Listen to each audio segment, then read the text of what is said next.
الحمد لله رب العالمين والعاقبة للمتقين والصلاة والسلام على رسول خير خلقه محمد وآله وأصحابه أجمعين.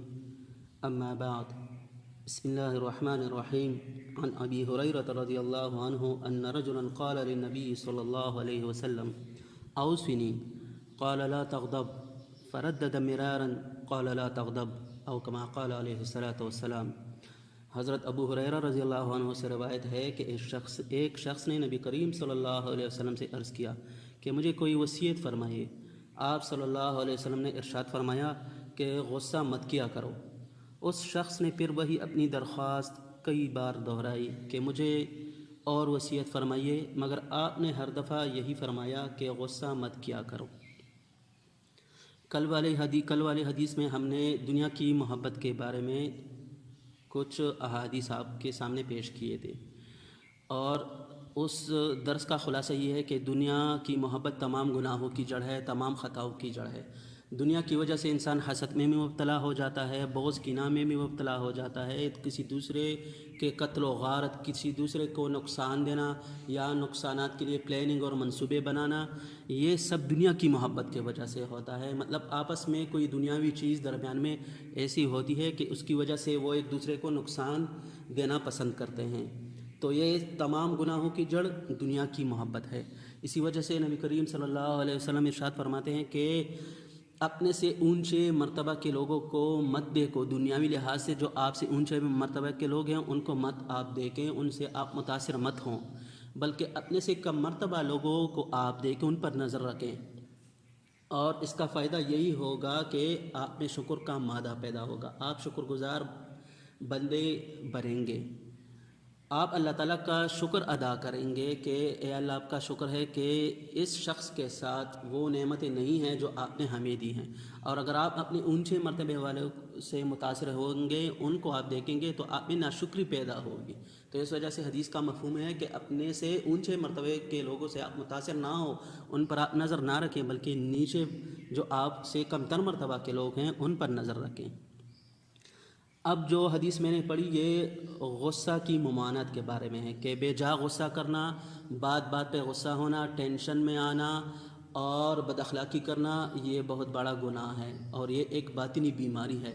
جس طرح ظاہری بیماری بخار اور کینسر، شوگر یہ ہوتے ہیں، اس طرح باطنی بیماریاں بھی ہوتی ہیں، دل کی بیماریاں ہوتی ہیں، جیسے بے جا غصہ کرنا، تکبر میں مبتلا ہونا، حسد میں مبتلا ہونا، بغض کینہ رکھنا، یہ ساری باطنی بیماریاں ہیں. تو حدیث پاک میں اس بیماری سے منع ارشاد فرمایا ہے کہ بے جا غصہ کرنا یہ عادت ٹھیک نہیں ہے. اگرچہ انسان میں غصہ ہوتا ہے، اور انسان اگر ہو تو اس میں ضرور غصہ ہوگا، لیکن اس غصے کو استعمال کرنے کا اپنا ایک موقع ہوگا، اور اس کے اپنے ایک حدود ہوں گے، ایک لمٹ ہوگی اس کی. جن باتوں پہ اللہ تعالیٰ ناراض ہوں گے غصہ کے دوران، وہ بات آپ کبھی بھی نہیں کہیں گے، ورنہ آپ حدود سے پھر تجاوز کریں گے. جن باتوں پہ اللہ تعالیٰ ناراض ہوں گے، اگر آپ غصہ کریں گے اور آپ اسے باہر ہو جائیں گے تو ضرور آپ کی زبان سے کوئی ایسی بات نکلے گی، یا آپ کوئی ایسا کام کریں گے جس سے اللہ تعالیٰ ناراض ہوں گے. تو حدیث پاک میں ایسا غصہ کرنے سے منع فرمایا گیا ہے. البتہ اگر کوئی اس طرح کا کام ہو کہ انسان اپنے نفس سے مغلوب نہ ہو اور وہ غصہ کرے لیکن ایک اچھے انداز میں اور ایسے طریقے سے کہ غصہ کے دوران کوئی ایسا لفظ نہ نکلے منہ سے، زبان سے، یا کوئی ایسا کام نہ کرے جس سے اللہ تعالیٰ ناراض ہو، تو وہ غصہ جائز ہے. پھر جیسے والدین غصہ کرتے ہیں اپنے بچوں پر، یا بڑا بھائی اپنے چھوٹے بھائی بہنوں پہ غصہ کرتے ہیں، یا ٹیچر جو ہو اسٹوڈنٹ پہ غصہ کرتے ہیں، یا جو بھی ہو، تو وہ غصہ جائز ہوتا ہے، وہ تربیت کے لحاظ سے ہوتا ہے، اور وہ اس میں اللہ تعالیٰ کے ناراضگی والے اعمال اگر نہ ہو تو وہ پھر جائز ہے. لیکن بے جا غصہ کرنا، بات بات پہ بحث مباحثہ کرنا، ریزننگ کرنا اور اس طرح کے بد اخلاقیاں کرنا، یہ حدیث پاک میں منع فرمایا گیا ہے. ایک صحابی نے نبی کریم صلی اللہ علیہ وسلم سے ارشاد فرمایا کہ دلنی علی عمل یدخلنی الجنہ. یہ طبرانی شریف کی حدیث ہے کہ اے اللہ کے رسول، مجھے کوئی ایسا عمل آپ بتا دیجئے کہ میں اسے اختیار کر لوں اور اسی کی وجہ سے میں جنت میں چلا جاؤں. تو نبی کریم صلی اللہ علیہ وسلم نے ارشاد فرمایا لا تغضب ولک الجنہ. تم غصہ مت کیا کرو تمہارے لیے جنت ہی ہے بس۔ مطلب بے جا غصہ کرنا اللہ تعالیٰ کو بالکل بھی پسند نہیں ہے، اور اس کی وجہ سے انسان تنہائی کا شکار ہو جاتا ہے۔ معاشرے میں کوئی بھی اس کے ساتھ اٹھنا بیٹھنا یہ پسند نہیں کرتا۔ اگر وہ مرد ہو تو مرد کے ساتھ مسجد جیسی عبادت گاہ میں بھی کوئی کھڑے ہونے کے لیے تیار نہیں رہتا، لوگ دور بھاگتے ہیں ان سے، مسجد میں بھی باہر معاشرے میں بھی۔ اگر وہ عورت ہو تو عورت کے ساتھ گھر میں بھی لوگ اس کے ساتھ وہ محبت نہیں رکھتے، وہ تعلق نہیں رکھنا چاہتے جو گھر کے اور افراد آپس میں رکھتے ہیں۔ ہر کوئی اس سے دور بھاگتا ہے۔ جہاں وہ بیٹی ہوتی ہے تو کوئی بھی وہاں جانے کی کوشش نہیں کرتے۔ اگر وہ وہاں کچھ لوگ گھر کے افراد بیٹھے رہتے ہیں اور وہ بات شروع کرے تو ہر ایک پہ ایک بوجھ سا پڑ جاتا ہے کہ اب جب اس نے بات شروع کی ضرور اس میں غصہ بھی یہ کریں گے اور باس مباحثہ بھی یہ کرے گی، تو لوگ نفرت سے صحیح کرتے ہیں۔ سب لوگ پھر ان کو تنہائی میں چھوڑ دیتے ہیں، کوئی تعلق نہیں رکھتے۔ تو غصے کا ایک نقصان یہ بھی ہے کہ انسان تنہائی کا شکار ہو جاتا ہے۔ اس وجہ سے حدیث پاک میں ارشاد ہے، ابن ماجہ کی حدیث ہے کہ کوئی گھونٹ اللہ تعالیٰ کے یہاں غصہ کا گھونٹ پینے سے زیادہ اجر و ثواب میں بڑا نہیں ہے۔ کوئی گھونٹ اللہ تعالیٰ کے یہاں غصہ کا گھونٹ پینے سے زیادہ اجر و ثواب میں بڑا نہیں ہے۔ جس کو کوئی بندہ محض اللہ تعالیٰ کی رضا کے لیے پی جائے، مطلب یہ کہ جب بھی کوئی ایسا موقع آ جائے کہ انسان کو غصہ، بہت شدید غصہ آ جائے اور وہ اپنے غصے پر کنٹرول رکھے اور اللہ تعالیٰ کی رضا کی خاطر وہ خاموش ہی رہے، تو یہ عمل اللہ تعالیٰ کو بہت زیادہ پسند ہے۔ اس غصہ پی جانے والے عمل کو یہ اللہ تعالیٰ کو بہت زیادہ پسند ہیں، اللہ تعالیٰ سے بہت زیادہ راضی ہوتے ہیں۔ تو کوشش کرنی چاہیے کہ جب بھی غصہ آئے تو بات کو ٹال دینی چاہیے، بات کو طول نہیں دینا چاہیے، بات لمبی نہیں کرنی چاہیے، بس اگنور کرنا چاہیے، اگنور کرنے کی عادت ڈالنی چاہیے۔ اگر یہ شروع میں آپ کو مشکل لگے گا کہ یہ تو بہت مشکل کام ہے کہ کسی کو ہم اگنور کر لیں اور وہ اس نے ہم سے بد اخلاقی کی ہے، اتنا اس نے غصہ کیا ہے، لیکن شروع میں مشکل لگے گا، لیکن بعد میں اللہ تعالیٰ آپ کے ساتھ وہ آسانی فرما دیتے ہیں اور مدد فرما دیتے ہیں۔ آپ جب اس پر عمل کریں گے، 1-2 دفعہ 3-4 دفعہ جب آپ اگنور کریں گے تو خود ہی یہ عادت آپ کی بن جائے گی، پھر آپ میں فرخ دلی آ جائے گی، وسعت نظری پیدا ہو جائے گی، آپ کسی کی بات کو دل پہ نہیں لیں گے۔ اگر کوئی ایسی پریشانی کی بات آ بھی جائے کسی کی طرف سے، بد اخلاقی یا جو بھی ہو، تو پھر آپ میں انتہائی صبر و برداشت پیدا ہو جائے گا۔ تو کوشش کرنی چاہیے کہ صبر و برداشت اپنے آپ میں پیدا کرنی چاہیے، اور بات پہ غصہ نہیں کرنا چاہیے۔ بات پہ ٹینشن میں آنا اور غصہ کرنا، بد اخلاقی کرنا، یہ ناپسندیدہ عمل ہیں، اللہ تعالیٰ سے ناراض ہوتے ہیں۔ اسی وجہ سے کئی احادیث ایسے ہیں جس میں غصہ نہ کرنے کا بھی ذکر ہے، جیسے میں نے 1-2-3 احادیث آپ کو پیش کر دی، اور اس کا علاج بھی بتلایا گیا ہے۔ جیسے ابو داؤد شریف کے ایک حدیث میں، جس میں ابوبکر صدیق رضی اللہ عنہ کے ساتھ کسی آدمی نے بحث مباحثہ شروع کیا اور ابوبکر صدیق رضی اللہ عنہ کو برا بھلا کہا، لیکن وہ خاموش رہے، انہوں نے اگنور کر دیا، بالکل بھی توجہ نہیں دی ان کو۔ جب اگنور کر دیا تو اس آدمی نے دوسری بار پھر برا بھلا کہا اور کچھ سخت الفاظ استعمال کر لیے، لیکن ابوبکر صدیق رضی اللہ عنہ پھر بھی خاموش رہے۔ اسی مجلس میں نبی کریم صلی اللہ علیہ وسلم بھی تشریف فرما تھے، اور وہ یہ دیکھ رہے تھے، ان دونوں کے آپس میں جو معاملہ تھا وہ دیکھ رہے تھے۔ تو تیسری دفعہ جب اس نے برا بھلا کہا تو ابوبکر صدیق رضی اللہ عنہ نے جواب دے ہی دیا، تو نبی کریم صلی اللہ علیہ وسلم اس مجلس سے اٹھ کھڑے ہوئے اور چلے گئے۔ تو ابوبکر صدیق رضی اللہ عنہ نے نبی کریم صلی اللہ علیہ وسلم سے فوراً معافی مانگی کہ اے اللہ کے رسول، مجھے آپ معاف کر دیجئے، شاید آپ میری بات سے ناراض ہو گئے۔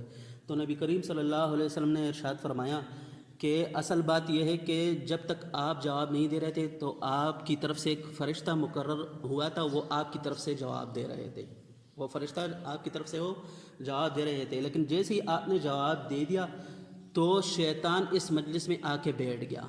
مطلب یہ آپس میں بحث مباحث اور غصے کے جو حالات ہوتے ہیں اس میں شیطانی اثرات ہوتے ہیں۔ تو جیسے ہی شیطان وہ بیٹھ گئے یہاں اس مجلس میں، تو میں نے مناسب نہیں جانا کہ جس مجلس میں شیطان ہو میں بھی وہاں بیٹھا رہوں، تو میں وہاں سے چلا گیا۔ اسی وجہ سے ابو داؤد شریف میں حدیث پاک ہے کہ ان الغضب من الشیطان، کہ یہ غصہ جو ہے یہ شیطانی اثرات ہیں، وان الشیطان خلق من النار، اور شیطان جو ہے یہ اس کی پیدائش آگ سے ہوئی ہے، جیسے انسان کی پیدائش مٹی سے ہوئی ہے، ان شیطان کی پیدائش آگ سے ہوئی ہے۔ تو حدیث کا مفہوم ہے، ابو داؤد شریف کی حدیث ہے کہ جب بھی کسی کو غصہ آ جائے تو چونکہ یہ شیطانی اثرات ہوتے ہیں اور شیطان آگ سے پیدا ہوا ہے تو اسے چاہیے کہ اس آگ کو بجھا دے وضو کے ذریعے سے، وہ وضو کر لے، اس آگ کو بجھا دے۔ کیا مطلب؟ جب وہ غصہ آپ کو غصہ آ جائے تو غصہ پر کنٹرول کریں، اگنور کریں اس بات کو اور اس بات کو ٹال دیں، وہاں سے آپ کسی اور جگہ چلے جائیں اور وضو کر لیں۔ وضو کرنے کے آپ کو ڈبل فائدے ملیں گے، ایک تو آپ کو بہت زیادہ اجر و ثواب ملے گا، اور دوسری بات یہ ہے کہ اس سے غصہ وہ ختم ہو جائے گا، آپ کے مزاج میں وہ ٹھنڈک پیدا ہو جائے گی۔ تو یہ حدیث پاک میں یہ علاج بتلایا گیا ہے کہ وضو کرنی چاہیے غصے کے دوران۔ اور اسی طرح ایک دوسری حدیث میں ہے، مشکات شریف میں یہ حدیث ہے، غالباً ترمذی شریف میں بھی یہ ہے۔ اس حدیث کا خلاصہ یہ ہے کہ بدترین انسان وہ ہے کہ جس کو جلدی غصہ آ جائے اور بہت دیر سے چلا جائے، یعنی بہت جلدی وہ غصہ ہو جائے، بات پہ، معمولی بات پہ بھی وہ غصہ ہو جائے اور ٹینشن لے لے، اور پھر وہ غصہ ختم ہی نہ ہو، بہت دیر سے چلا جائے۔ یہ بدترین انسان ہے، یہ اللہ تعالیٰ کو اس کی یہ عادت بالکل بھی پسند نہیں ہے۔ اور بہترین انسان وہ ہے جس کو غصہ بہت دیر سے آئے، وہ بالکل اگنور ہی کرتا رہے، لیکن اس کو غصہ آ جائے لیکن بہت دیر سے، اور پھر وہ جلدی ہی ختم ہو جائے، اس کا غصہ وہ جلدی ہی چلا جائے۔ یہ بہترین انسان ہے، یہ اللہ تعالیٰ کو بہت پسندیدہ انسان ہے، اس کی عادت بھی اللہ تعالیٰ کو بہت پسند ہے۔ اور اسی حدیث میں پھر علاج بھی بتلایا گیا ہے کہ جب بھی کسی کو غصہ آ جائے، اس حدیث میں علاج بتلایا گیا ہے، تو اسے چاہیے کہ وہ زمین سے چمٹ جائے، اسے چاہیے کہ وہ زمین سے چمٹ جائے۔ کیا مطلب؟ اگر وہ کھڑا ہو تو بیٹھ جائے، اگر بیٹھا ہو تو زمین پر لیٹ جائے، اس سے بھی غصہ ختم ہو جاتا ہے۔ تو غصہ بے جا غصہ کرنا یہ بہت ہی بری عادت ہے، یہ عادت ختم کرنی چاہیے۔ بات پہ غصہ ہونا اور ٹینشن لینا یہ اچھی عادت نہیں ہے۔ فراخ دلی کا مظاہرہ کرنا چاہیے، صبر و برداشت سے کام لینا چاہیے، اور اس غصے کو کنٹرول کرنے پر اللہ تعالیٰ کے انعامات اور اللہ تعالیٰ کی رضا کی وہ سوچ لانا چاہیے، وہ فکر کرنی چاہیے۔ اور علاج حدیث پاک میں بھی ارشاد فرمایا گیا، اور میں نے بھی بتلا دیا کہ وضو کرنا چاہیے، وہ جگہ چھوڑنا چاہیے۔ اگر وہ کمرہ ہو تو آپ کمرے سے باہر آ جائیں، اگر باہر ہوں تو آپ کمرے میں چلے جائیں، اگر آپ بیٹھے ہوں تو کسی ایک طرف میں آپ بیٹھ جائیں، اگر بیٹھے ہوں تو آپ کسی زمین وہاں سے نیچے اتر کر کرسی یا صوفہ یا بیڈ جو بھی ہو وہاں زمین پر آپ بیٹھ جائیں۔ تو جو بھی ہو آپ وہاں سے وہ جگہ آپ بدل دیں، اس جو آپ کے ساتھ بحث مباحثہ کرنے لگے ان کے سامنے آپ بس نہ جائیں۔ تو غصہ جیسی عادت، بے جا غصہ ہونا، یہ اللہ تعالیٰ کو پسند نہیں ہے۔ یہ عادت اپنے آپ سے وہ ختم کرنی چاہیے اللہ تعالیٰ کی رضا کی خاطر، اور آخرت میں کامیابی کی خاطر، اور اس دنیا میں بھی کامیابی کی خاطر۔ اللہ تعالیٰ ہم کو عمل کرنے کی توفیق نصیب فرمائے۔ وآخر دعوانا ان الحمد للہ رب العالمین۔